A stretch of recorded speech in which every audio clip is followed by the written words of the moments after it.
Tema kita apa? Syariat, thariqat, hakikat, ma'rifat. Serius nih ngasih judul begini?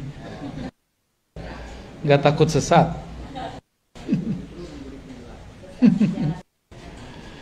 Baik. Semua amalan Nabi ada syariatnya, ada thariqatnya, ada hakikatnya, ada ma'rifatnya. Jadi jangan sampai lagi ada pertanyaan konyol mengatakan, emang ada syariat, tarekat, hakikat, marifat di zaman Nabi? Nah, itu pertanyaan konyol itu. Nanti kalau dibalik gimana? Emang ada hadis sahih hasan dhaif di zaman Nabi? Kan nggak ada. Jadi jangan bertanya yang konyol-konyol. Sok kritis tapi nggak pakai data. Sok kritis tapi nggak rasional. Lalu bagaimana kalau mau nanya? Kalau kita mau mengkritisi sesuatu, kuasai dulu yang mau dikritisi itu apa. Inilah pesan berat yang dulu diturunkan oleh Imam Abu Hamid Al-Ghazali yang wafat tahun 505 Hijriah. Sekarang 1434 ya. Apa kata beliau? Kalau engkau mau mengkritisi sesuatu, memuji sesuatu, maka kuasai dulu sesuatu itu apa. Dan ini beliau lakukan sendiri. Imam Al-Ghazali ketika hendak mengkritisi filsafat, dia pelajari 2 tahun, lalu dia review selama 1 tahun. Jadi 2 tambah. Dan dia menulis dalam masa itu.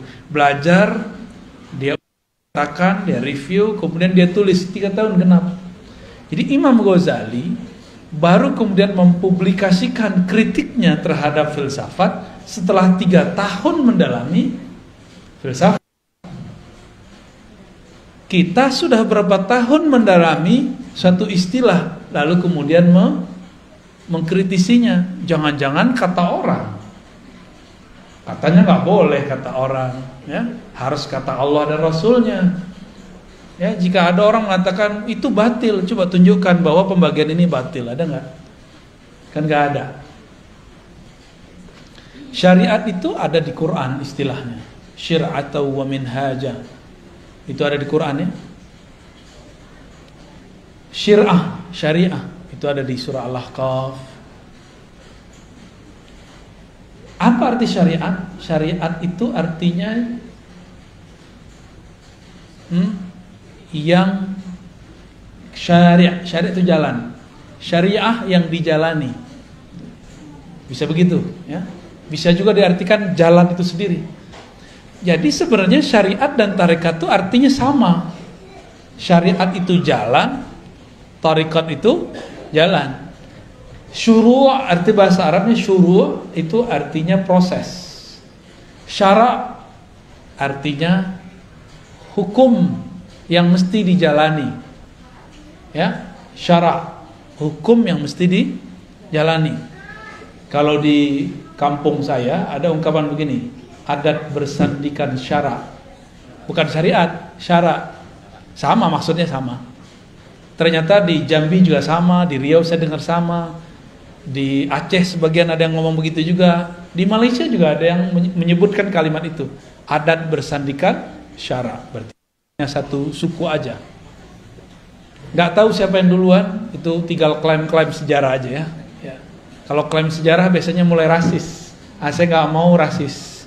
Kita diciptakan oleh Allah lita'arafu, supaya kamu saling berbagi ilmu, saling kenalan, tidak boleh rasis. Oke.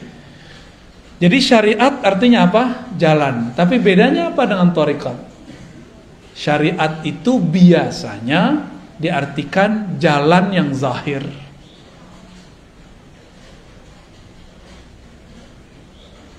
Kaedah-kaedahnya ada pada syariat. Nah, saya menerjemahkannya lebih eksplisit. Syariat itu adalah hukum-hukum Allah yang ditetapkan dengan dalil-dalil yang umum ataupun terperinci. Ya. Lalu bagaimana cara melaksanakannya? Namanya thariqat. Jadi kawan saya, dia nggak suka zikir Ratibul Haddad, Ratibul Attas. Tahu Ratibul Haddad? Ya, tahu ya? Rotibul atos tahu? Atos tahu nggak atos? Atos orang Sunda apa arti atos? Sudah. Rotibul atos bukan roti sudah-sudahan. Itu nama imamnya, Al-Imam Al-Habib Al-Attas. Tapi dia punya zikir pagi sore, di-download di smartphone-nya, dan juga dia punya di perpusnya buku kecil. Di dalam Al-Quran, surah Al-Ahzab ayat 41 ada perintah, ya ayyuhalladzina amanu zkurullaha dzikran katsira. Al-Ahzab ayat 41. Oke. Wahai orang beriman, ingatlah Allah sebanyak-banyaknya. Itu syariat, hukum syariat. Tekniknya gimana? Kata kawan, bid'ah tuh pakai rotibul haddar, rotibul atas. Tapi dia ngeluarin buku baru, zikir pagi dan sore yang sahih. Itu juga namanya thariqat baru. Thariqat tergantung siapa namanya. Kalau yang nulis ini namanya Dodo, Eduardo, berarti thariqatnya thariqat Dodowiyah. Kalau yang kayak Mancung, thariqat Al-Mancungiyah. Jelek amat nama thariqat ya. Ya. Dulu almarhum Haji Maksum misalnya punya wiridan yang dia kerjakan pagi dan sore. Maka thariqat yang dia tinggalkan boleh disebut dengan Al-Maksumiyah. Gitu. Maka penamaan zikir itu biasa. Ya, boleh-boleh aja. Ya. Kenapa nggak disebut dengan zikir Nabi aja? Ya kan Nabi zikirnya banyak. Saya punya kitab zikir Nabi hampir 10 yang pakai ilmu hadis, dan kalau di luar ilmu hadis banyak, puluhan. Yang ilmu hadis saja pakai riwayat, itu udah pusing kita bacanya. Ini yang mana mau diamalkan duluan? Karena kita bingung, banyak dalil, maka perlulah seorang guru yang akan meramu. Jadi dalil itu seperti bahan-bahan obat. Yang bisa meramu apoteker. Kalau zaman dulu dokter tuh bisa, boleh zaman dulu. Boleh meramu obat. Saya mau tanya nih, Bapak Ibu ini, kalau sakit boleh nggak meramu sendiri obat, masuk ke ruang apotek terus ramu-ramu sendiri? Lo kan nggak boleh taklid. Katanya nggak boleh taklid. Taklid ke dokter juga nggak boleh dong. Kenapa percaya sama dokter? Taklid sama apoteker juga nggak boleh seharusnya. Kalau kita boleh bilang nggak boleh taklid. Taklid artinya apa? Ikut tanpa tahu kenapa hakikat sesuatu itu ada. Ikut tanpa mengetahui dalil. Kenapa obat kalau batuk ini A, B, C, D? Disebutkan nggak sama dokter? Disebutkan nggak sama apoteker? Enggak. Terus kenapa percaya-percaya aja? Kenapa itu boleh, sedangkan dalam agama nggak boleh? Gitu. Yang mengerti dalil ulama atau orang awam? Ulama. Berarti kalau nanya dalil ke siapa? Kalau kita nanya dalil ke ulama, itu sudah sama kayak kita mau taklid, tapi menaik pangkat jadi ittiba. Nah, kembali yang tadi. Bagaimana teknik berzikir itu masuk ke thariqat. Mana perintahnya zikir, masuknya ke syariat. Jadi beda syariat sama thariqat apa? Syariat itu dalilnya, thariqat itu caranya. Mudah toh? Ada perintah, shollu kama ra'aitumuni usolli.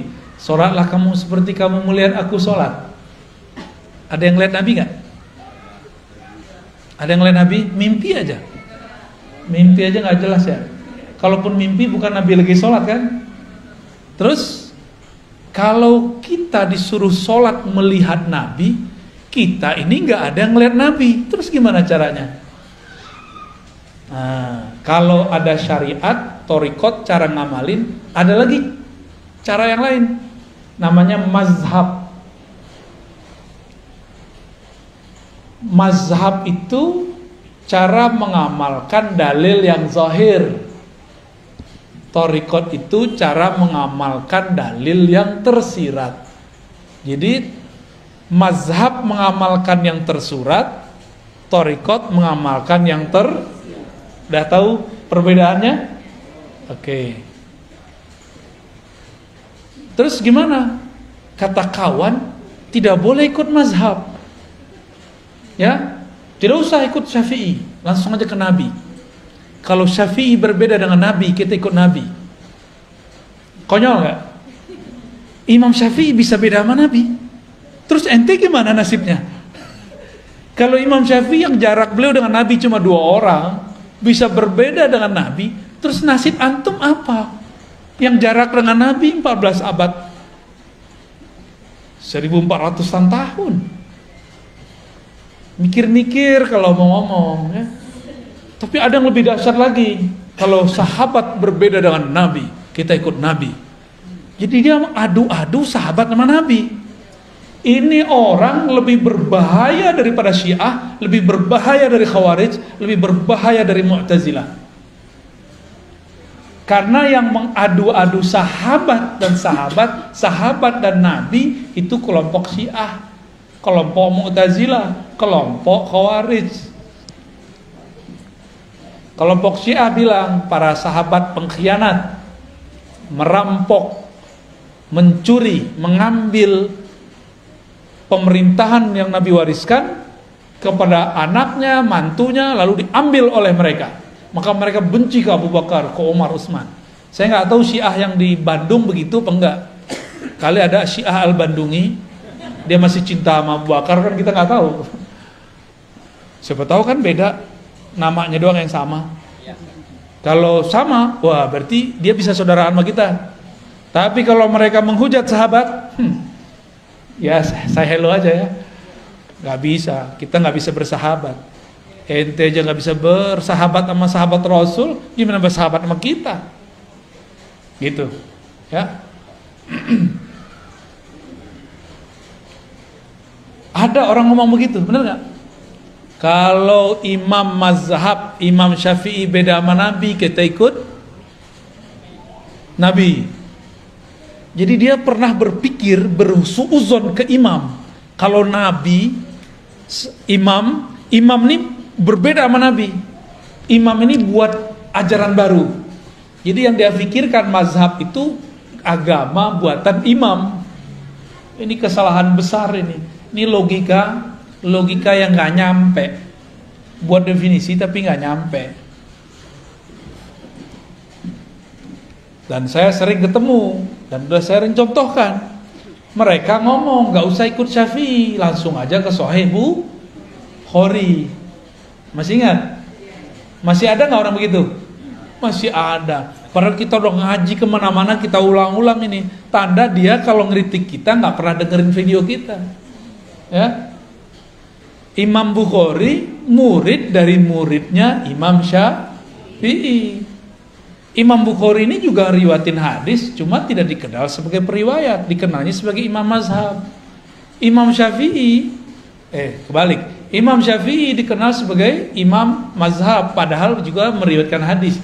Imam Bukhari berguru ke murid Imam Syafi'i, maka mazhabnya Bukhari itu sangat dekat ke mazhab Syafi'i.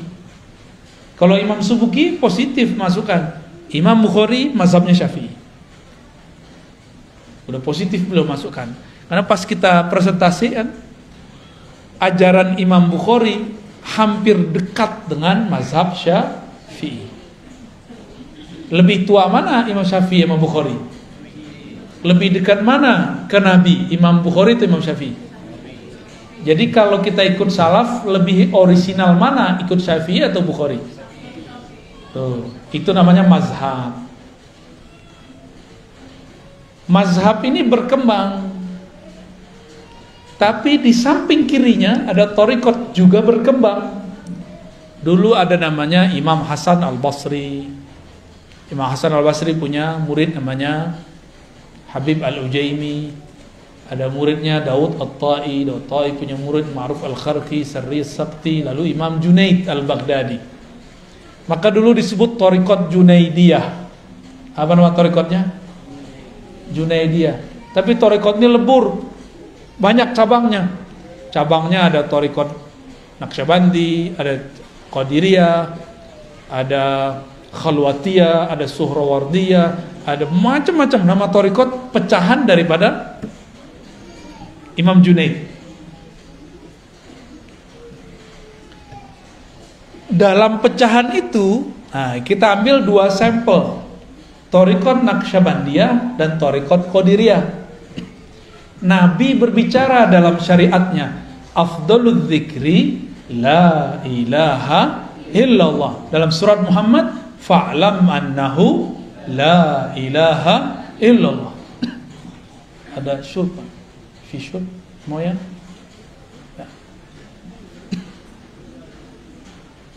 Air al-maksum, ada nggak? Pakai bahasa Arab gak paham, Anda bilang Moya al-maksum. Maaf merepotkan ya. Gak usah pakai gelas, udah gini aja. Udah gini aja. Bismillah.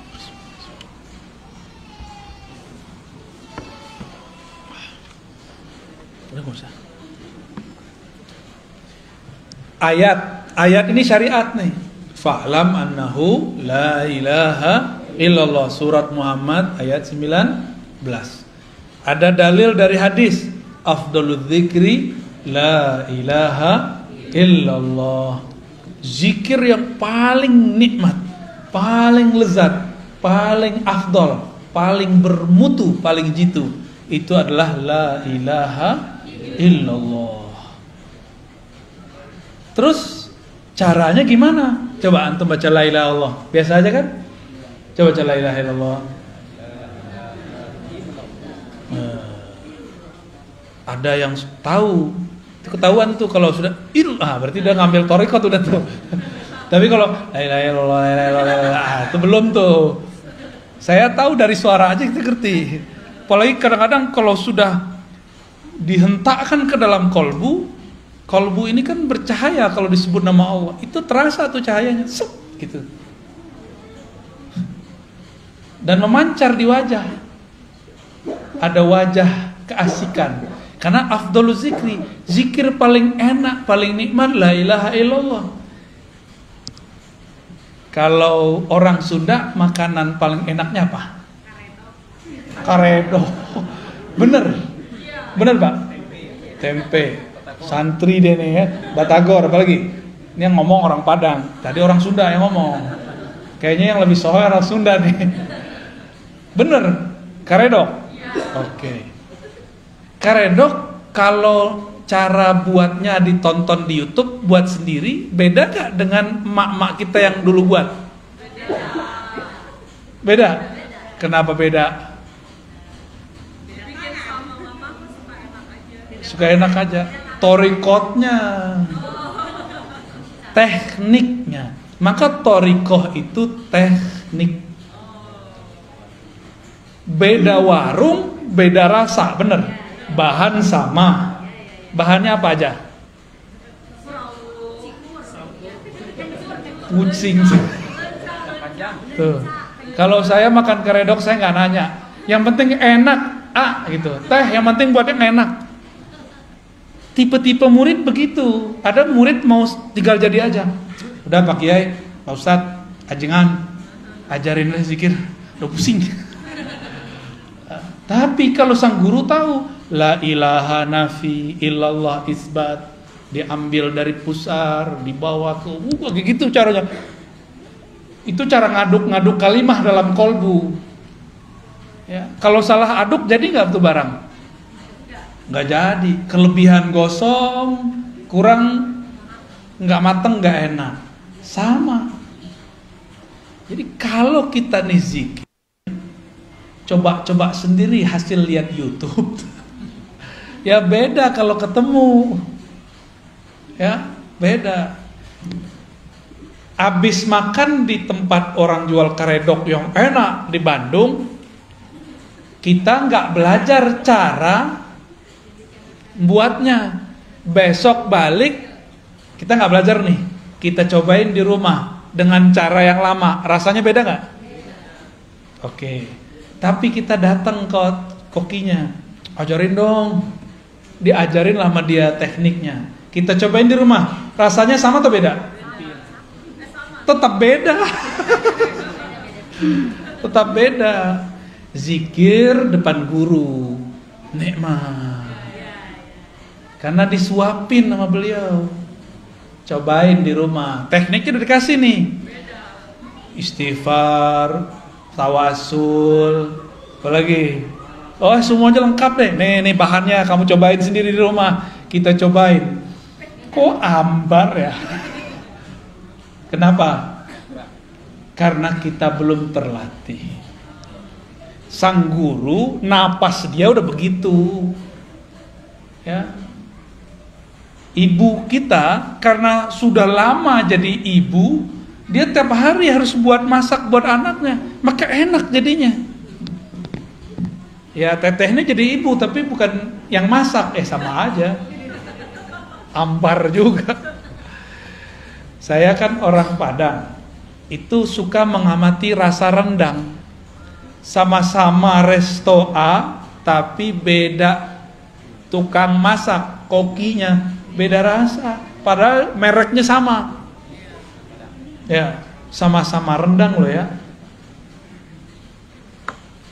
Padahal bahannya sama. Itu namanya thariqah. Beda cara adukannya, beda teknik membuatnya. Masukin daging ke dalam santan aja itu ada timingnya. Bener? Emang begitu. Sama. Kadang guru nih nafsu punya murid. Belum saatnya dimasukkan daging kalimatullah ke dalam kolbu murid, udah dikasih-kasih aja. Namanya obral. Obral zikir. Janganlah diobral zikir. Ini kalimah thayyibah. Ini kalimah mahal. Afdalul dzikri la ilaha illallah. Pelan-pelan. Kecuali si murid udah lama zikir, udah lama berguru dan direstui oleh gurunya, baru kita kasih. Walaupun sekali bertemu boleh.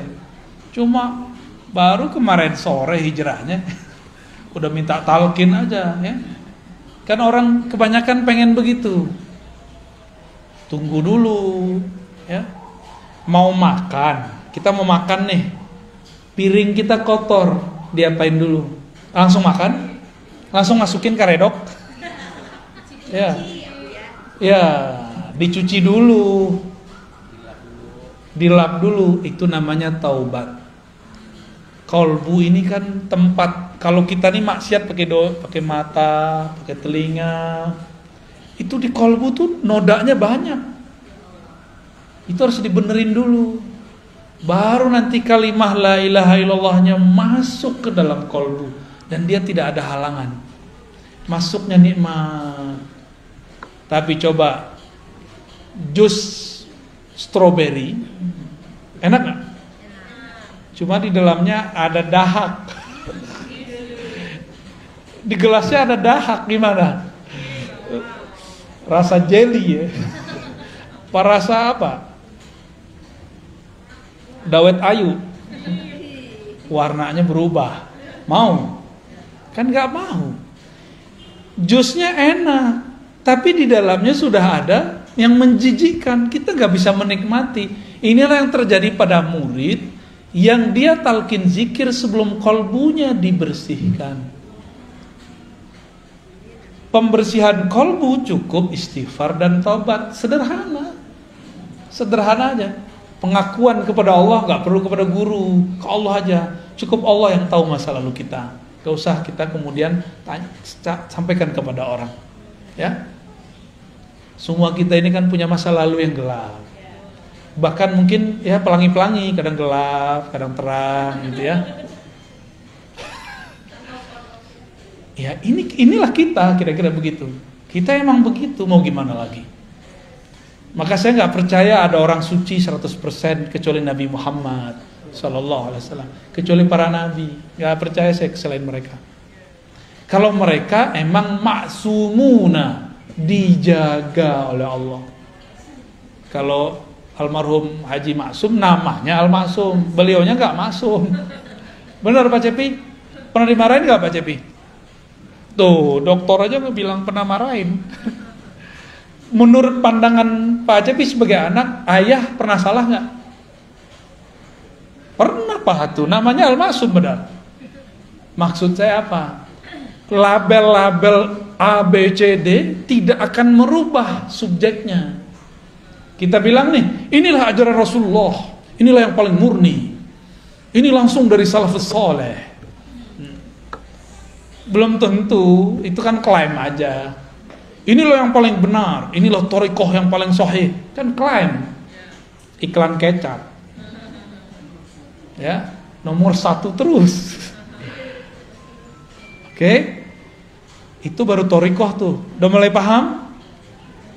Sama-sama karedok tapi beda teknik, beda koki, hasilnya beda. Sama-sama thariqat qadiriyah tapi beda mursyid, beda guru, beda mentor, beda murabbi, beda hasilnya, beda enaknya. Dan jangan salahkan para salik, para penikmat ini, dia sedang memburu restoran ruhani, namanya Naqsyabandiyah.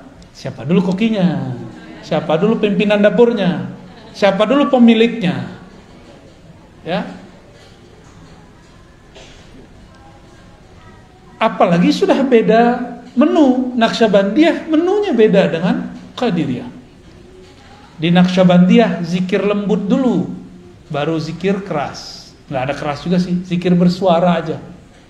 Di Qadiriyah zikir keras dulu, la ilaha illallah, gitu kan? Kalau di Naqsyabandiyah enggak, mata dipejam, lidah dikunci, sebutlah selembut-lembut mungkin nama Allah.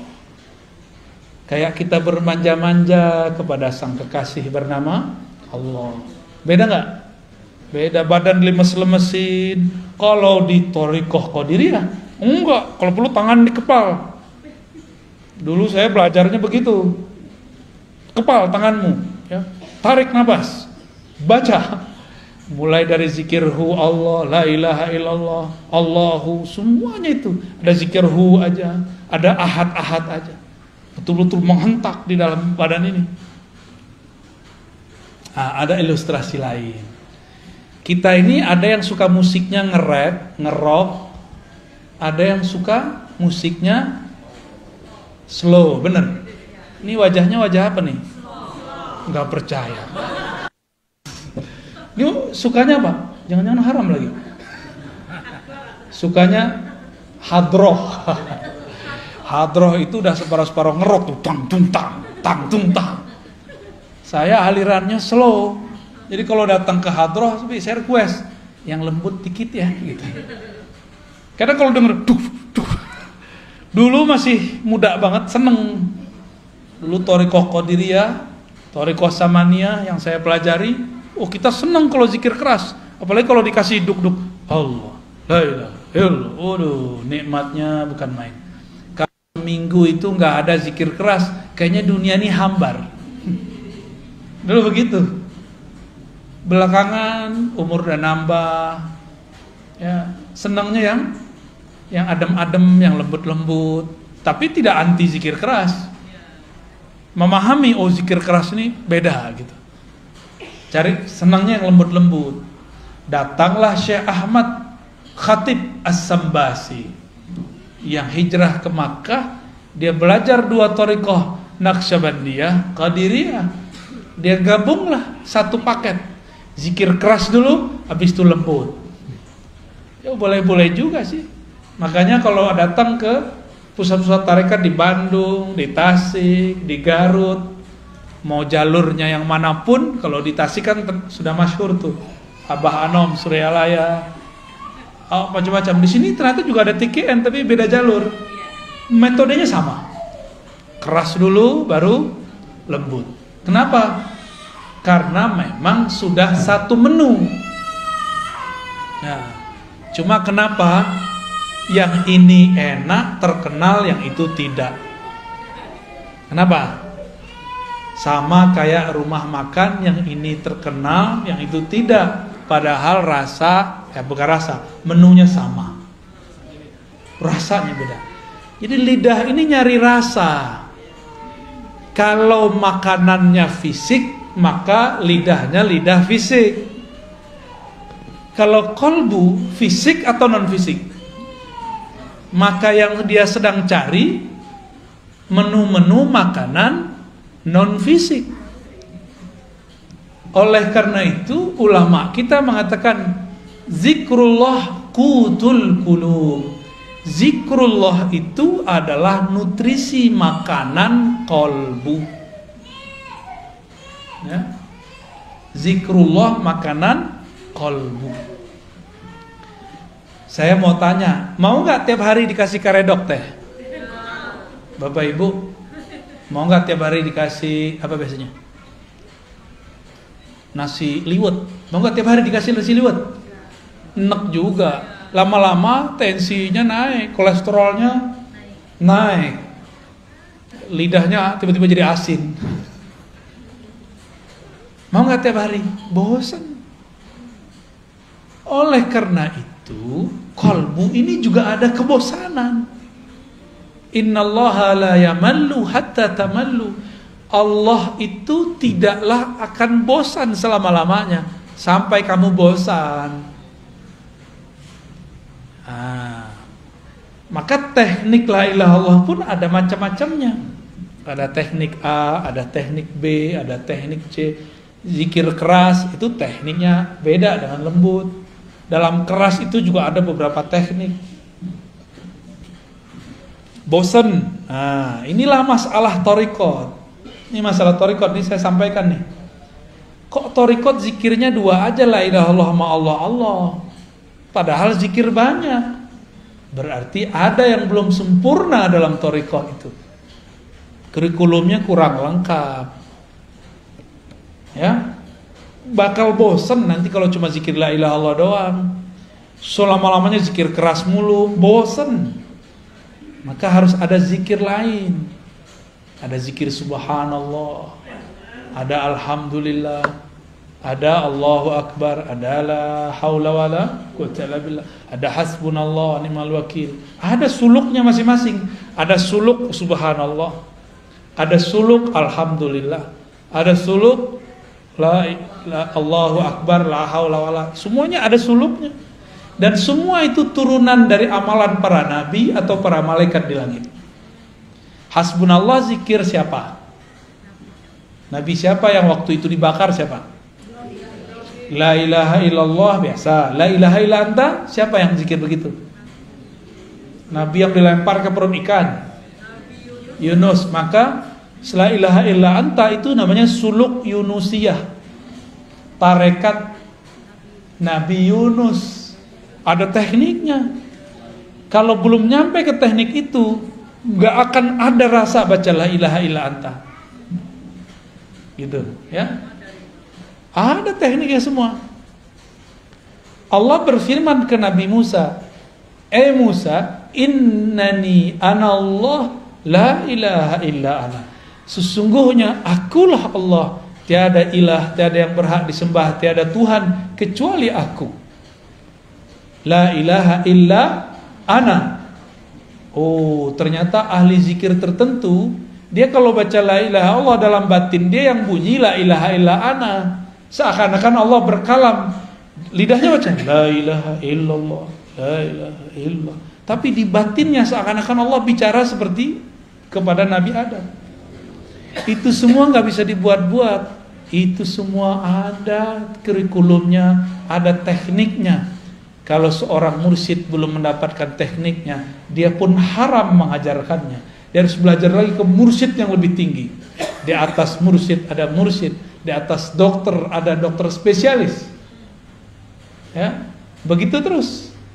Ada tahapan-tahapannya. Ini kita baru ngomongin thariqah. Teman saya psikolog, itu kalau mau terapi orang nggak langsung terapi. Ada namanya conditioning. Bener? Dikondisin dulu nih orang. Baru berhasil. Sama kalau kita mau mengajarkan zikir atau mau belajar zikir, kondisikan dulu pikiran. Walaupun banyak masalah, minimal pas belajar masalahnya ditaruh dulu. Gitu ya. Jangan dibawa masalahnya dalam belajar, nanti gak fokus.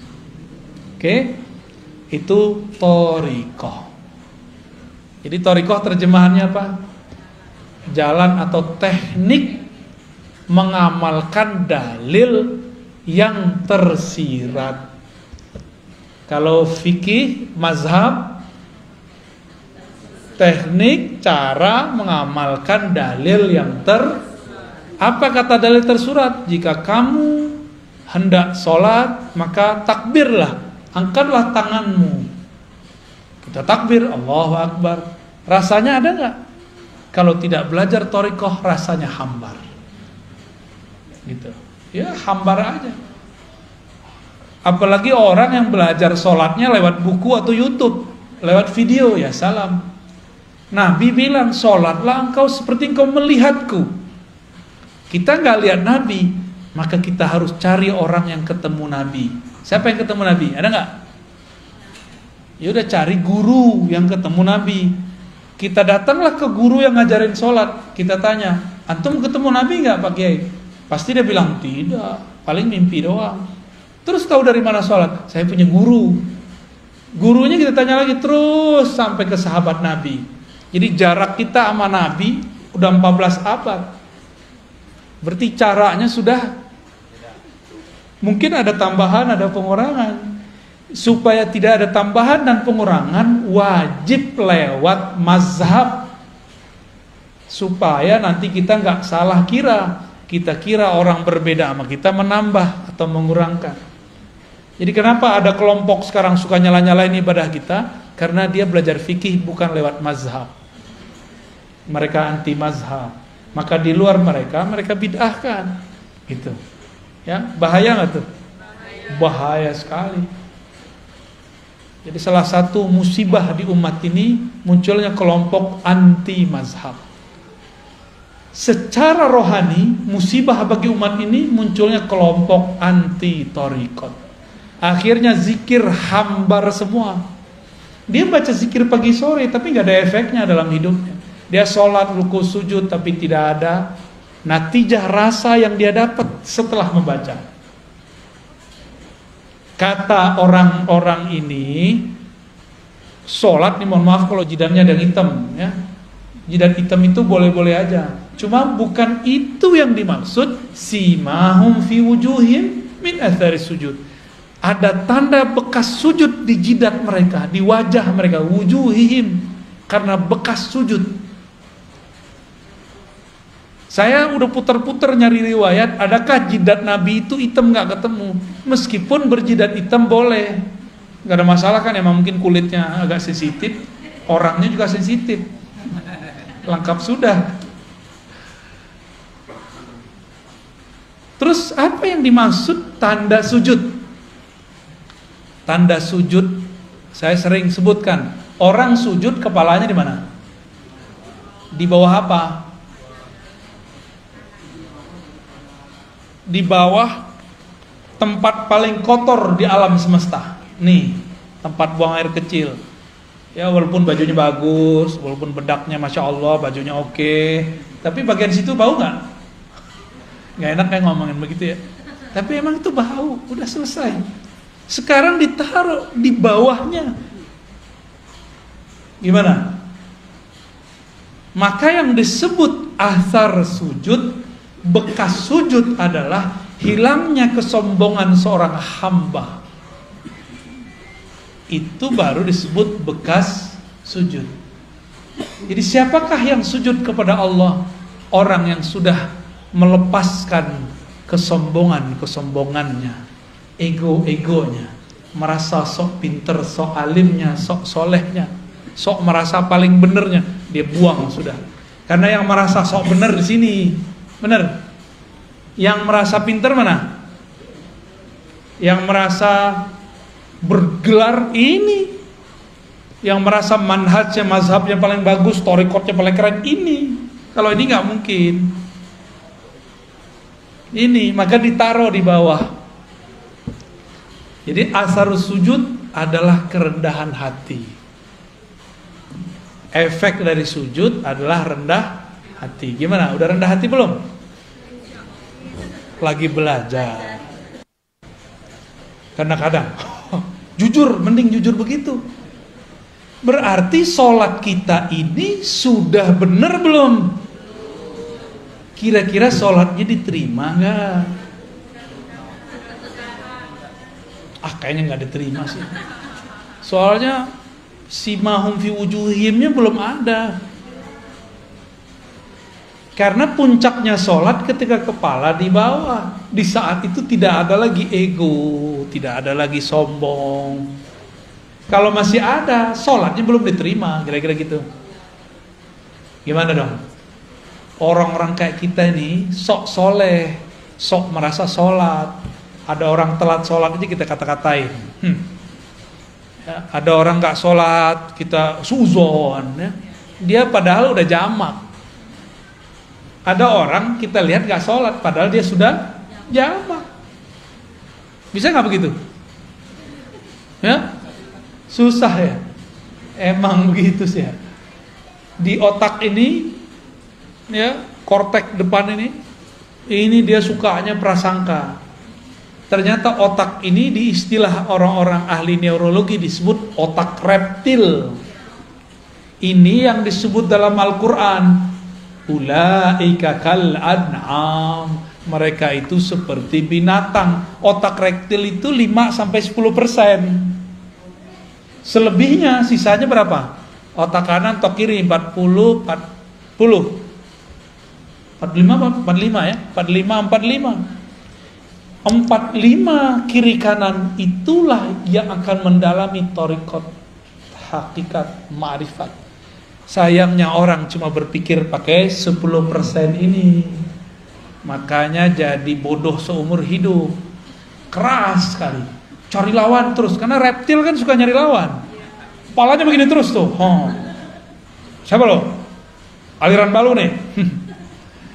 Jadi setiap kali ada kelompok baru, kepalanya seperti reptil. Kalau nggak menghindar, ngelawan. Begitulah terus. Ulaika kal an'am. Nyalak mulu. Ya? Maka di Quran disebut seperti kalbun. Seperti si kuku, jika engkau biarkan yalhas, jika kau perhatikan yalhas, engkau apa-apain yalhas. Yalhas itu lidahnya begitu mulu. Auzubillah min dzalik. Kita ini jangan-jangan baru sujud fisiknya, belum sujud. Kita baru sujud fikih, mazhab, belum sujud thariqat. Kalau sudah sujud thariqat, tahu tekniknya. Kalau engkau sujud, rendahkan egomu, hancurkan egomu, hinakan jiwamu di hadapan Allah. Dihina-hinain benar. Baru berbuah namanya tawadhu, namanya hakikat. Ya, jadi hakikat itu buah dari orang dari tarekat. Zikir, ala bidzikrillah tatmainnul qulub. Ketahuilah hanya dengan menyebut nama Allah hati jadi tenang. Cara nyebutnya gimana? Ada cara nyebutnya. Gimana cara nyebutnya? Nama ala bidzikrillah, hanya dengan menyebut nama Allah. Nama Allah siapa? Ya Allah. Gampang tuh? Gimana cara nyebutnya? Allah. Gitu cara nyebutnya? Enggak. Ada tekniknya. Ya. Itu yang mahal. Ya, harus pakai talqin. Hah? Harus pakai talqin, mahal itu. Maka barang begini nggak boleh diobral, haram hukumnya diobral. Ini mutiara dari Allah, karena dia seafdol zikir. Kalau diobral, orang nggak menghormati barang ini nanti, dapat dibuang. Itulah yang terjadi pada banyak murid. Talqin sini, talqin sini, talqin sini. Karena diobral talqinnya, dia tidak pernah lagi mengamalkan zikirnya. Karena dia nganggap, kita kalau beli cincin tepi jalan, pede nggak pakai tiap hari. Tapi kalau beli cincinnya di toko yang eksklusif, pede nggak pakai tiap hari? Pede. Kira-kira begitu, ya. Ini lebih dari cincin. Ini sesuatu yang kita masukkan ke dalam diri. Mau obral-obralan. Maka dalam thariqah kami, talqin itu bukan nomor pertama. Nomor pertama at-ta'allum wa ta'lim, ngaji. Udah bener ilmunya baru talqin. Udah hilang syaknya, sehingga dia tahu nama yang akan dibaca dia adalah zat yang maha agung. Maka dia pun akan mempersiapkan jiwanya untuk membaca. Nggak mungkin lewat Zoom, pasti dijemput kok. Antum ini kan lucu, takut COVID ngaji lewat Zoom. Tapi kalau pengen makan resto, datang langsung. Ya salam ya. Nggak adil sama diri sendiri. Takut ngurus badan fisik, tapi virus rohani dibiarkan. Sampai mati begitu aja lah ya. Rasain aja terus. Nggak ada perkembangan dalam batin kita. Nggak adil. Innallaha yuhibbul muqsitin. Allah senang sama orang yang adil, yang proporsional, jelas. Lagi pengen sama karedok ya, datang ngantri lagi, masuknya pakai masker, pas makan mungkin nih ditutup nih, mam bisa nggak? Kan nggak bisa. Makan pakai masker bisa nggak? Gaya-gaya doang pakai masker. Ya, pas mau makan pasti dibuka, hilanglah social distancing. Kenapa antum nggak takut? Giliran mau ngaji dempet-dempet dikit takut. Nggak percaya kalau pas ngaji ada rahmat turun, ada malaikat rahmat. Itu di antara antum banyak sekali malaikat rahmat. Itu sampai ke atas sana. Nggak ada virus berani masuk. Masuknya paling pas masuk mall tuh, ya, yang disalahin pengajian sama masjid. Malaikat itu kalau ada orang duduk di tempat zikirnya, lalu doa, Allah marhamhu, ya Allah rahmati dia, selamatkan dia, jagalah dia. Malaikat kalau doa mustajab nggak? Dia nggak pernah dosa, ya, masih takut? Hah? Nggak takabur loh ya, nggak boleh takabur, tapi insya Allah, ya, yang adil sama diri. Ini bukan nyinggung yang nonton online sama Zoom ini. Kalau yang karena jarak kita maklumi. Ini masih di kota Bandung. Ya, saya aja datang dari Jakarta, masa antum di sini Zoom, gaya bener. Ya, sok higienis, sok jaga badan, tapi nggak jaga rohani. Makanya sampai nanti nggak akan ada peningkatan spiritual. Nih saya marah-marah nih sekarang sore ini nih. Tapi marah saya begini-gini aja, ya. Mau sampai kapan begini terus, ya? Maka yang hadir kita apresiasi dengan baik. Semoga Allah meridhoi antum lebih kenceng daripada yang udah jelas dia di samping sini masih pakai Zoom, gaya bener. Giliran makan ke kantin dempet-dempetan, ya.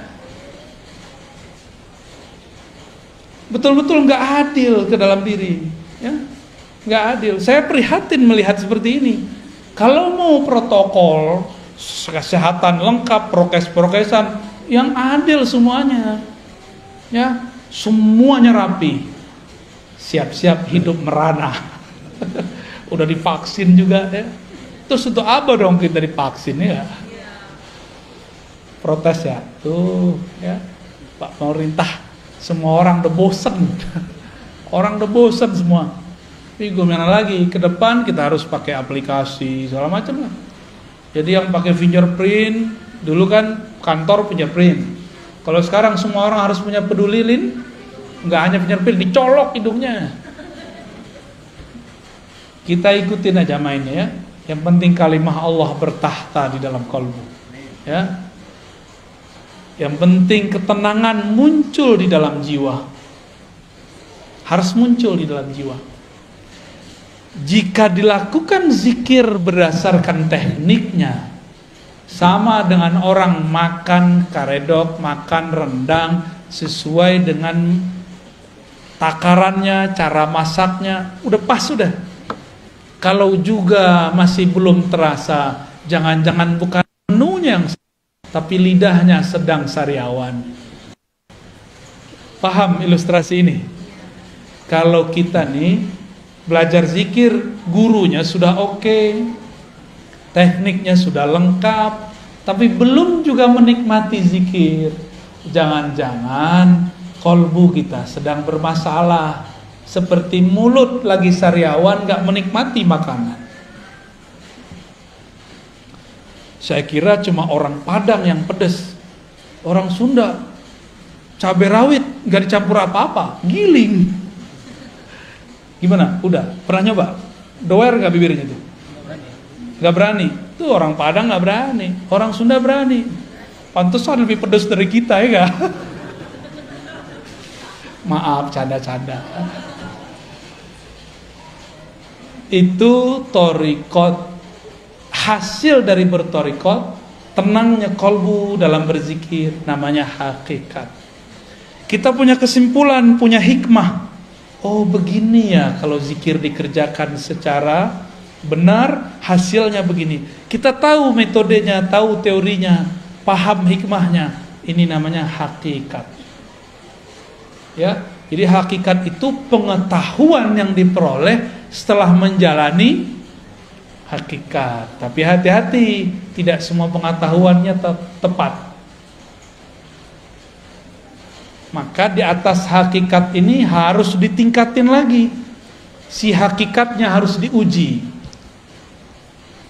Karena hakikat ini pengetahuan, tapi pengetahuannya terpisah. Zikir la ilallah rasanya ini, zikir hu rasanya ini. Itu namanya hakikat. Terpisah-pisah. Beda zikir, beda rasa. Umroh sama puasa, beda gak rasanya? Keasikan umroh haji berbeda dengan keasikan tahajud, bener? Pilih mana? Sama-sama pegel loh kaki, tahajud, sama-sama tawaf. Kenapa orang lebih sering memilih umroh? Padahal mau ketemu Allah di rumah juga bisa. Gak mesti ke Ka'bah kali. Kenapa? Karena menu. Orang bosen satu menu. Rasa, ada rasa yang didapat di dalam umroh beda dengan rasa yang dapat dalam tahajud. Rasa ini menghasilkan pengetahuan. Pengetahuan inilah yang disebut ilmul yakin. Ilmu yakin. Paham? Kira-kira? Dhamma lainnya hakikat. Sehingga kita punya keyakinan, kalau aku baca ini, aku yakin begini, itu orang udah punya hakikat. Maka orang yang sudah mengerti hakikat, jika ada orang bersyariat sholat 1000 rakaat, dia cukup 2 rakaat, itu udah sama. Kalau orang bersyariat belum mengerti ilmu yakin, dia sholatnya baru by pahala. Kalau ada pahala dia sholat, kalau nggak ada pahala dia nggak sholat. Kalau orang mengerti hakikat, dia sudah tahu bahwa sholat itu jangan harap pahala, tapi ada sesuatu di belakang itu. Inilah yang disebut oleh Nabi, orang alim tidur lebih ditakuti oleh setan daripada orang yang itu, maksudnya yang punya ilmu hakikat. Kalau ilmu yang zahir biasa. Lalu apa beda hakikat dengan ma'rifat? hakikat itu masih bisa luntur. Hakikat itu masih bisa salah. Keyakinan kita kadang-kadang belum tepat. Dari mana kita tahu? Yang paling banyak dapat ilmu hakikat waktu di surga itu malaikat namanya Azazil. Tetap saja tergelincir, dipecat dari malaikat namanya iblis. Iblis itu ahli hakikat. Dengan ilmu hakikatlah dia menyesatkan orang-orang ahli zikir yang tidak berguru. Pernah berguru terus ninggalin gurunya. Pernah bermajelis lalu keluar dari majelis. Orang-orang begini dicaplok sama iblis. Apa kata iblis? Zikir kamu keren ya. Karena zikir kamu banyak orang sembuh nih. Kamu sebenarnya mursyid yang lebih sakti daripada gurumu. Mulai terbersit. Kita lebih sakti dari guru. Tuh, kena tuh dah. Pernah gak ngeliat ada orang begitu? Ya, murid kiai besar buat tarekat baru. Ini nasib dia nih ini. Keluar dia dari halaqah. Karena terbersit dalam hatinya, dia lebih sakti dari gurunya. Dia nggak sadar gurunya sedang pura-pura nggak bisa, ngetes dia aja. Guru pura-pura nggak bisa ngeruqyah, nggak bisa. Oh, saya nggak bisa doain air, pura-pura aja. Bukan berarti dia nggak bisa. Dia nguji antum itu, ngerasa sakti nggak melebihi guru. Banyak yang terpedaya di situ. Apalagi urusannya udah ketemu pulus, ya. Apalagi urusannya udah ketemu pengikut. Orang merasa pengikut itu aset dia. Waduh, gawat. Banyak orang tergelincir pada bab ini. Banyak sekali. Oleh karena itu, orang sudah bertarekat dapat hakikat, masih bisa tergelincir. Contohnya Barsisa. Contohnya Musailamah Al-Kazzab. Itu Musailamah kan dulu ikut nulis wahyu. Musailamah ikut nulis wahyu, Bang. Khidmah ke Rasulullah. Maka kita berdoa orang-orang yang berkhidmah untuk agama ini, untuk kita tidak membelot di akhir nanti. Amin. Ya, ini bahaya benar. Kenapa? Si Musailamah ini melihat harian Nabi. Dia mikir, Nabi mah biasa aja orangnya. Kita begini, dia begini. Kita begitu, dia begitu. Akhirnya dalam pikiran apa? Nabi ini orang biasa kayak. Kejadianlah sekali, ada penulis wahyu selain Musailamah. Nabi turun ayat kepada Nabi. Tapi Nabi gak bacakan semua. Nabi masih tertegun, keasikan membaca ayat. Si penulis wahyu ini diizinkan Allah terbuka tarbir rohaninya. Dia dengar Jibril baca ayat. Surat Al-Mu'minun itu tentang penciptaan alam, penciptaan tubuh kita. Fatabarakallahu ahsanul khaliqin. Dengar dia.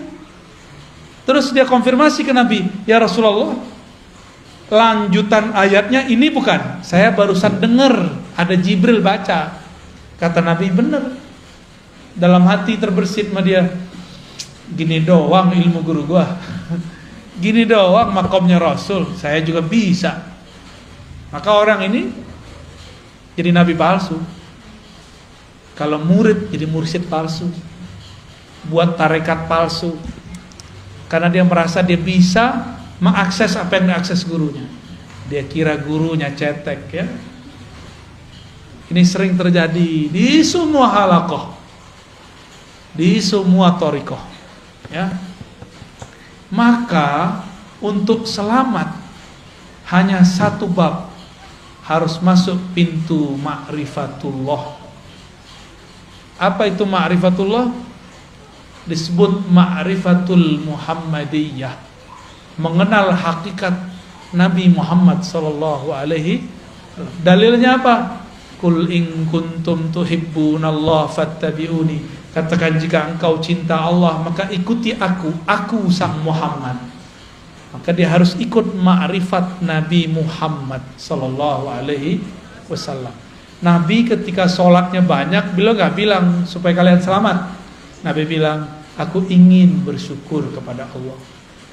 Nabi ketika dapat wahyu nggak bilang gua doang yang bisa dengar, lu nggak gitu.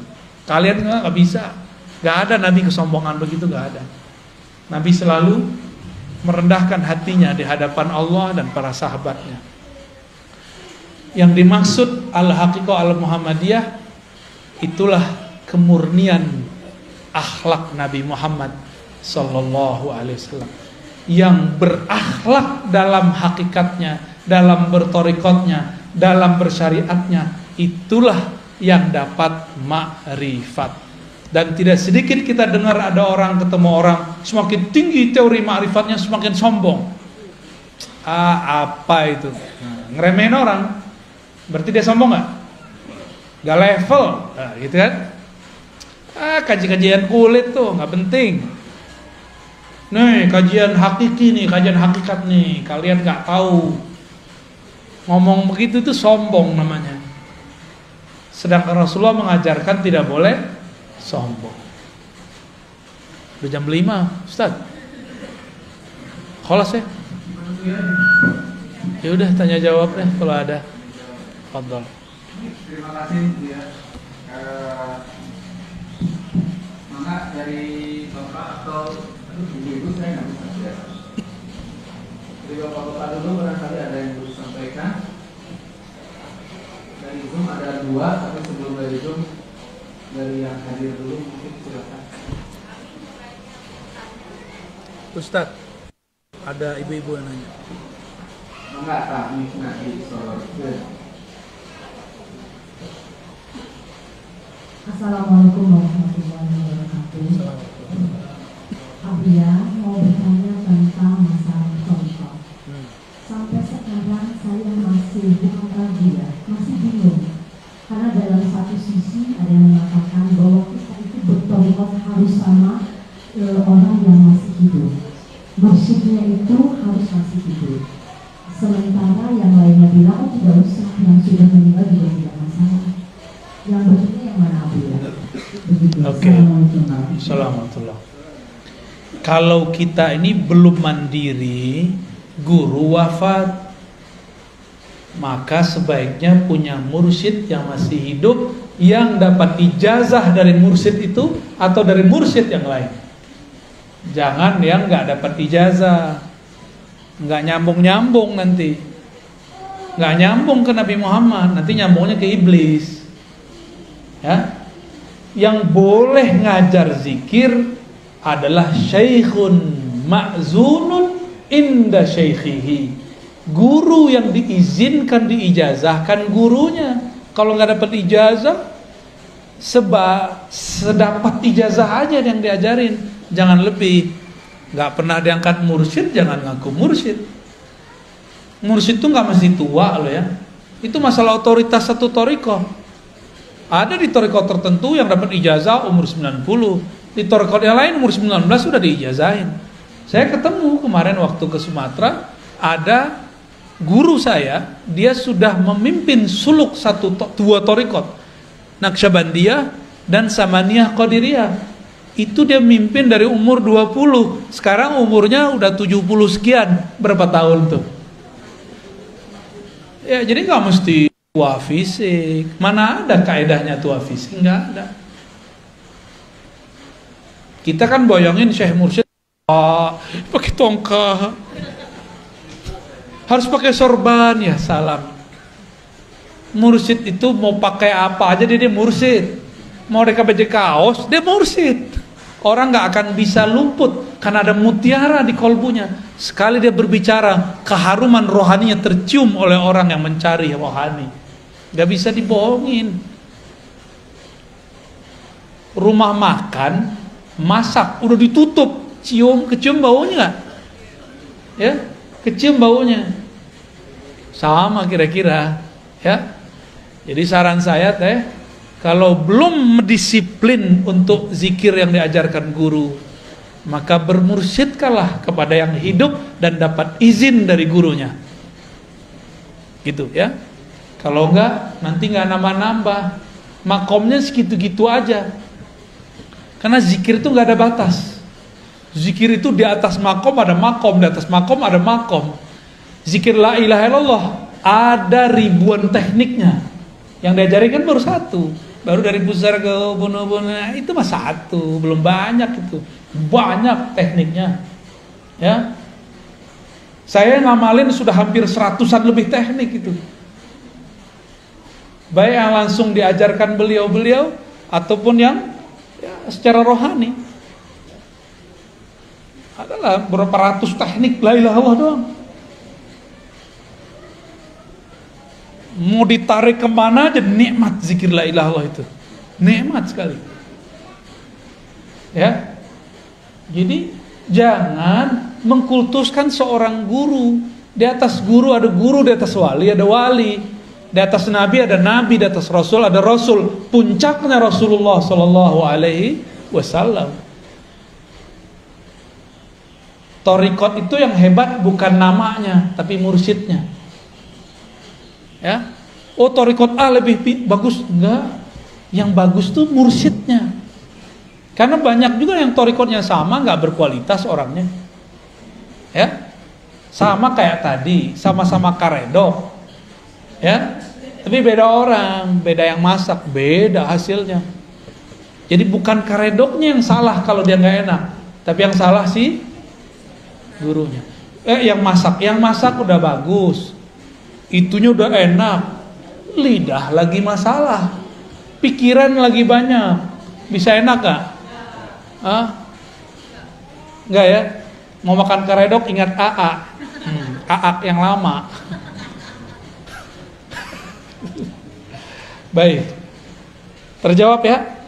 Terjawab? Oke. Alhamdulillah. Ada 4, tapi saya kira yang tentang torikot juga ada 2 pertanyaan, tapi saya kira sudah terjawab dengan kalimat terakhir. Dan tentang torikot yang benar saya kira yang tadi dia sampaikan. Kemudian tentang sekarang di akhir Desember, 22 Desember kemarin tentang Hari Ibu, karena itu keputusan di mereka sehingga itu dianggap sebagai tersambung jika kita mengikutinya. Bagaimana itu tentang Hari Ibu? Hari Ibu itu apa definisinya? Nggak tahu juga. Jangan-jangan mengharamkan sesuatu yang nggak tahu, ya kan? Saya mau tanya dulu orang yang mengharamkan mengucapkan selamat Hari Ibu. Saya pengen tahu nih, ini serius nanya loh, apa yang dimaksud Hari Ibu? Sehingga kita mengharamkan yang jelas, jangan yang nggak jelas. Kalaupun kita menghalalkannya, kita menghalalkan yang jelas, bukan menghalalkan yang abu-abu. Coba definisinya apa? Yang pakar nasionalis nih. Hah? Ini kan kampus, masa nggak ada yang tahu? Nyelekit ya. Apa Hari Ibu, Ustaz? Nggak tahu. Ya udah, berarti nggak usah jawab boleh dan nggak boleh, berarti kita nggak ngerti, ya kan? Oh ini menyerupai Nasrani, menyerupai Nasrani. Emang Hari Ibu orang Nasrani yang buat? Ada nggak di ajaran Nasrani Hari Ibu? Nggak ada juga. Terus di mana? Hindu? Nggak ada juga. Itu urusan apa? Ini mungkin. Jadi dengan adanya peringatan Hari Ibu di tanggal 22 itu, maka seolah-olah umat digiring untuk menghormati ibunya hanya pada tanggal itu. Emang begitu? Ya. Sedangkan oke, good. Berarti ada orang yang mendefinisikan Hari Ibu, dia buat definisi sendiri. Definisinya barusan tuh dari antum tuh. Apa kata si orang ini? Kata antum tadi apa? Tanggal 22 seolah-olah menghormati ibu hanya pada tanggal itu sehingga umat tergiring untuk ke situ di hari Oke. Sekarang kita tanya sama yang menetapkan Hari Ibu tanggal 22, apakah begitu maksud dia? Enggak, coba buka sendiri kan udah ada googling. Terus selama ini Google nggak dipakai, cuma nonton yang nggak jelas. Cobalah, aneh pura-pura nggak tahu kok tadi ya. Emang begitu definisi Hari Ibu. Giliran belajar agama pakai Google, yang begini aja yang cetek aja nggak pakai Google. Gaptek namanya, itu benar fatwa al-Gaptekiyah. Fatwa mazhab Gaptek. Tanya dong sama orangnya. Apa maksud mereka hari ibu? Apakah cuma hari ibu menghormati ibu? Memang begitu yang membuat kebijakan buat? Enggak kok, kita aja suuzon. Jadi kita buat definisi sendiri, terus kita haram-haramin. Sama kayak orang mau posting video, buat sendiri videonya, rekam sendiri, posting sendiri, like sendiri, puji-puji sendiri, wow keren. Lah ya salam, ya salam. Ini zaman benar-benar bahlul bener ini. Buat definisi sendiri, terus haram-haramkan sendiri, terus marah-marah sendiri, terus ajak umat untuk marah-marah. Gak begitu kalau kita mau berfatwa. Fatwa itu ada ilmunya. Gak boleh fatwa pakai nafsu. Fatwa itu pakai ilmu. Sebelum berfatwa wajib memetakan masalah yang difatwakan. Selesai memetakannya, baru kita bilang ini yang masalah di sini, yang itu tidak masalah, atau ini masalah semua. Harus sama dulu persepsinya.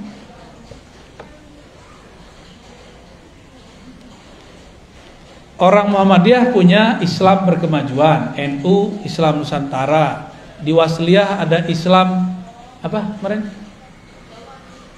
Waktu kita ke Wasliyah, saya lupa ada istilahnya.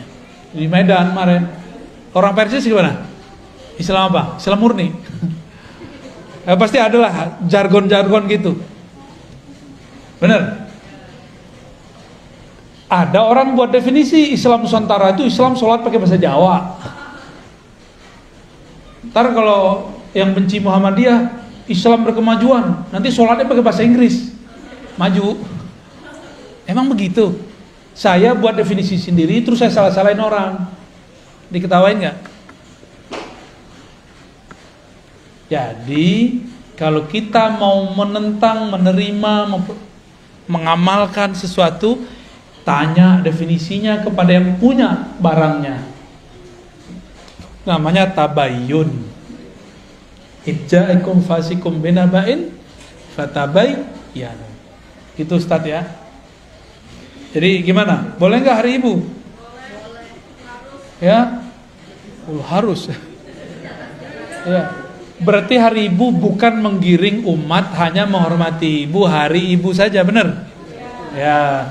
Kalau begitu definisinya ada masalah nggak? Tapi kalau definisinya hari ibu adalah hanya hari itu aja menghormati ibu, itu baru nggak benar. Tapi ternyata definisi itu nggak ada kan? Nggak ada. Ya sudah udah beres kok. Kita aja yang cari-cari masalah, rame-rame sendiri, tengkar-tengkar sendiri, ngundang masalah. Emang ada bahasa Arabnya bahsul masail, cari-cari masalah. Jangan-jangan pertanyaannya masalah ya? Bener, ya lanjut. Yang satunya lagi juga saya kira harus dibahas dalam Baitul Masail. Tapi yang saya akan bacakan tentang thariqah aja. Apakah saya boleh ikut thariqah Buya? Banyak tadi harus diikutnya 100 lebih ya. Masya Allah. Jadi gimana dong? Itu pertanyaan antum kali. Thariqah saya ngaji. Jadi ngaji aja dulu. Ngaji dulu, 1, 2 ngaji. Antum hafal nggak? Yang kedua apa? Hah? Tuh, pada lupa. Ini khidmahannya aja lupa. Apalagi antum. Khidmah. Yang ketiga baru talqin. Jadi saya nggak mentalkin kecuali saya lihat orangnya sudah berkhidmah baik ke perjuangan thariqah atau ke umat. Kita lihat dia. Atau dia sudah berkhidmat jauh untuk dirinya. Ada orang datang dari mana-mana. Dia udah lama ngaji, udah mentok. Kita lihat hikmatnya bagus, kita talqin. Tapi itu nomor 3, bahkan nomor 4 gitu. Terus apa lagi? Sholawat. Maka orang ikut thariqat kami nggak punya sholawat, keluar aja ya. Kita sholawat minimal 313. Atau kalau nggak bisa 100 pagi 100 sore. Tuh, nggak bisa juga ya 10 pagi 10 sore, nggak bisa juga. Nggak bisa juga. Udah diskon tuh.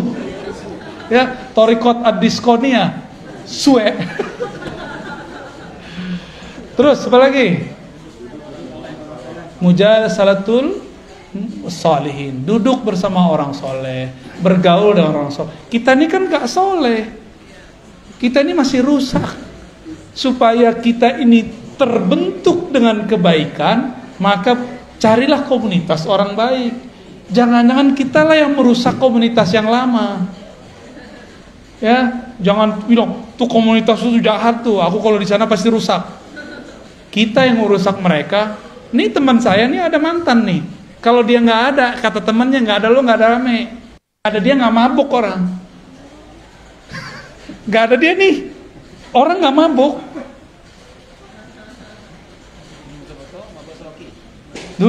Lebih itu mah cetek sama dia. Orang kalau mabuk masih ngomong-ngomong, kata itu mah cetek. Bagi dia udah hilang. Serius itu. Jadi kitalah yang menyebabkan orang rusak. Karena muka kita ini muka syahwat, ya kan? Muka bejat lah muka kita ini. Saya ngomong ke dalam diri saya sendiri. Bahwa di dalam diri ini ada kebejatan, ada kenakalan. Saya ngomong begini bukan untuk antum saja, untuk diri saya sendiri. Karena gejolak itu masih ada dalam diri saya. Karena wajar umur masih belum terlalu tua, masih muda toh. Iya, masih seger lah.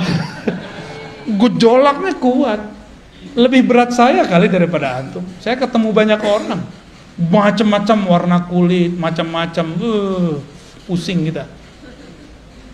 Tapi kalau karena di dalam ini jorok mikirnya. Kalau dalamnya bening jadinya. Kalau dalamnya oke, keluarnya oke. Ya. Jadi tuduhlah, katakan ke dalam diri, wahai jiwaku yang penuh dengan kemunafikan, jangan engkau tuduh orang lain munafik. Itu sebabnya kita perlu berkumpul dengan orang-orang soleh. Orang soleh bukan soleh pakaian. Pakaian tidak pasti. Soleh dalam artian solihun, yang sesuai lahir dan batinnya. Itu bahasa Arab. Soleh itu sesuai, lahir batinnya sesuai. Ya, baik. Apa torikot terakhirnya apa? Hah? Salamatus sadar, nggak nyimpan dendam, benci, suuzon, buruk sangka kepada orang lain. Bisa nggak? Hah? Ada tekniknya. Ya, apa lagi? Masih ada? Adab. Susah kalau sendiri, kalau berguru gampang. Ya, ajari aku. Ya, itu kurikulumnya itu ada 7, ya, ada 7. Dari situlah kita kemudian bergerak. Ya, sekarang marhalahnya baru 2, 1, 2, 3, 4 ini muter-muter. Ya, taklim, ta'alum, khidmat, talqin, udah. Ini masih yang concern. Jadi kenapa orang torikot masih busuk-busuk hati? Karena dia nggak nyampe ke salamatus sodar, cuma zikir-zikir doang. Zikir kalau belum istighfar, tambah banyak zikirnya, tambah besar dendam dan sombongnya. Jadi harus ada zikir pembersih, ada zikir menaikkan makom. Kalau belum dibersihkan dengan istighfar dan tobat, udah zikir la ilaha illallah kan naikin makom. Dia naik, nodanya juga naik. Tubuh pohon ini berkembang, benalunya nggak dipotong, tambah gede pohon, tambah gede juga si benalunya. Maka carilah guru yang bisa membersihkan parasit kita. Parasit itu ya menjalar dalam jiwa. Semua itu sama. Ya. Mungkin nggak mursyid punya penyakit hati, mungkin, tapi dia tahu cara ngobatinnya. Kalau antum dikit aja nggak tahu caranya, ya, kira-kira begitu ya. Oke, pertanyaan terakhir. Ya, apa ada lagi? Ini kita sering. Di belakang ada juga tuh. Ada tuh di belakang tuh. Oh, di apa? Bukan di belakang antum. Ada hantu. Masya Allah. Ya, ya. Alhamdulillah dari senangnya. Ya, sila. Mau dikasih ke belakang? Masih ada di belakang, Pak? Terakhir ya dari Ibu ya. Ya, angkat. Assalamualaikum warahmatullahi wabarakatuh. Assalamualaikum. Barakallahu ya. Saya termasuk yang selalu menyimak ceramah Ustaz dulu. Karena hari tanpa Ustaz. Torikot YouTube ya. Iya. Tapi sekarang jangan ya, udah langsung. Alhamdulillah. Ini saya mau bertanya Ustaz. Apakah seseorang bisa ma'rifatullah tanpa tahu nama ruhnya? Saya tahu itu dari YouTube, dari pengajian Ustaz. Dan apakah yang boleh mengenal nama ruhnya itu hanya orang-orang tertentu saja, atau siapa saja boleh tahu? Baik, Terima baik. kasih Ustaz, kalau bisa saya mau tahu. Ini dosisnya ada dosis 1000 ini. Oke. Ilmu tentang nama ruh ada pada bab keempat. Berarti ada bab 3, ada bab 2, ada bab 1. Bab 1 ini awal. Bab pertama namanya Ma'rifatul Asma. Mengenal nama-nama Allah. Makanya talqin zikir pasti nyebut nama Allah. Orang begini masih bisa kenal Allah tanpa nama ruh. Ya. Jadi 1, 2, 3 dapat diperoleh tanpa nama ruh. Tapi yang keempat itu ma'rifatuz zat, hanya dapat diperoleh oleh ahlur ruh, orang yang punya nama ruh, jika dia ikut suluknya ruh. Dan itu baru saja dibuka ilmunya. Ya. Masih panjang jalannya ini. Masih panjang. Sekarang yang ada torikot itu 3 yang pertama, yang 4 belum. Belajar ma'rifatul asma, itu nomor 2. Bab kedua, nomor pertama. Nomor bab kedua, ma'rifatul af'al, mengenal perbuatan-perbuatan Allah, cara kerja Allah. Dan yang ketiga, ma'rifatus sifat, mengenal sifat. Sampai nomor 3 itu tidak perlu mengenal, tidak wajib mengenal nama ruh. Bisa semua. Ya, nanti Allah kasih sendiri, mungkin potongan depan namanya. Allah yang ngasih tahu. Atau dia mimpi ketemu Rasul, Rasul kasih nama dia. Saya ketemu beberapa mursyid yang dia sampai dikasih nama oleh Rasulullah. Tapi biasanya cuma depannya aja. Nama itu ada rangkaian-rangkaian namanya. Karena nama itu diambil dari karakter Nur Muhammad yang memancar dari Ahmad. Warna, ini cahaya ada warnanya nggak? Kita bilang ini cahaya terang, perih di mata atau teduh? Cahaya ini perih, benar. Maka kita sebut cahaya ini perih, cahaya ini tajam. Itu nama dia, nama cahayanya. Tapi menerangkan nggak? Oh, cahaya ini walaupun tajam, dia menerangi ruangan. Itu nama berikutnya. Maka satu cahaya bisa banyak nama. Nah, ahlur ruh itu ngasih nama cahaya itu. Nama itu sebenarnya sudah ada sebelum kita lahir. Sebelum kita ke alam ini, kita sudah ada belum? Sudah. Jika hidup di sini nggak pakai nomor KK dan KTP, bisa kemana-mana nggak? Ruh kalau nggak punya nama nggak bisa masuk ke badan kita. Emang Allah main serabut-serabut doang ngambil ruh, gitu nggak bisa. Ada daftar nama yang antri untuk ditiupkan. Ada namanya dia. Dan yang punya pengetahuan mengenai nama ruh bukan saya, Bu. Saya cuma penjelas metodologi keilmuannya. Mungkin ada santri yang nggak sabar, terus keceplosan ngomong, Buya Ustadz nih muter-muter aja. Buka aja sih, seenak perut lo aja. Nggak bisa begitu. Ilmu ini ada tahapan-tahapannya. Jangankan ilmu ruh, ilmu talqin aja belum saya bagi-bagi semua kok. Apalagi ilmu, ya jangan suka-suka kita komentar.